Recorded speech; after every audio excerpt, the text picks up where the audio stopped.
কোনো চমক ছাড়াই টি-20 বিশ্বকাপ দল ঘোষণা করেছে বিসিবি। 4 পেসার এবং 4 স্পিনার নিয়ে গড়া হয়েছে 15 সদস্যের স্কোয়াড। ইনজুরিতে থাকা তাসকিন রয়েছেন সহ অধিনায়কের দায়িত্বে, বাদ পড়েছেন সাইফুদ্দিন। তার পরিবর্তে তানজিম সাকিবকে দলে রাখার ব্যাখ্যাও দিয়েছেন প্রধান নির্বাচক গাজী আশরাফ হোসেন লিপু। দেশের 1 নম্বর গ্লুকোজ ব্র্যান্ড গ্লুকোম্যাক্স টি একই এনার্জিতে এলো নতুন প্যাকে। নাটকীয়তা আর অপেক্ষার অবসান, অবশেষে টি-20 বিশ্বকাপের দল ঘোষণা বিসিবির।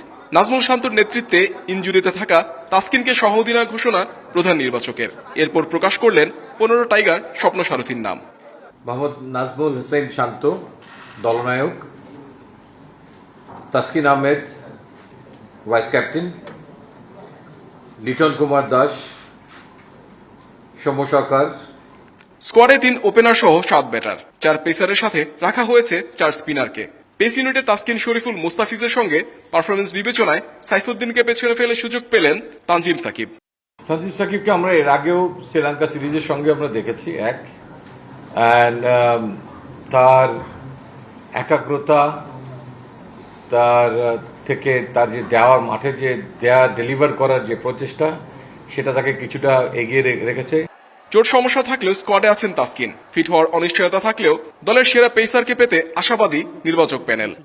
তথ্যের আলোকে আমরা আশা রাখছি যে তিনি হয়তো বিশ্বকাপ চলার কোন একটা পর্যায়ে সুস্থ হয়ে যাবেন। সেই আলোকেই তাকে দলভুক্ত করা হয়েছে। কন্ডিশন বিবেচনায় রাখা হয়েছে স্পিনার তানভীরকে। অফর্মে থাকা লিটনকেও দলে রাখার ব্যাখ্যা দিয়েছেন প্রধান নির্বাচক। আমাদের লিটনকে রিপ্লেস করতে গেলে তার উইকেট কিপিং অ্যাবিলিটিটাও সেখানে এসছে, কারণ আমাকে 2টো উইকেট কিপার নিয়ে যেতেই হবে। এই ফর্মের ঘাটতির পরেও লিটনের উপরে আমরা আস্থা রেখেছি। প্রথমবার টি-20 বিশ্বকাপে খেলার স্বপ্ন পূরণ হচ্ছে জাকের আলী, তানভীর, রিশাদ, তানজিম সাকিব ও তানজিদ তামিমদের। রিজার্ভ হিসেবে যাচ্ছেন হাসান ও আফিফ। অংশগ্রহণ করতে যাচ্ছে মোহাম্মদ নাজিম, ইন্ডিপেন্ডেন্ট নিউজ, ঢাকা।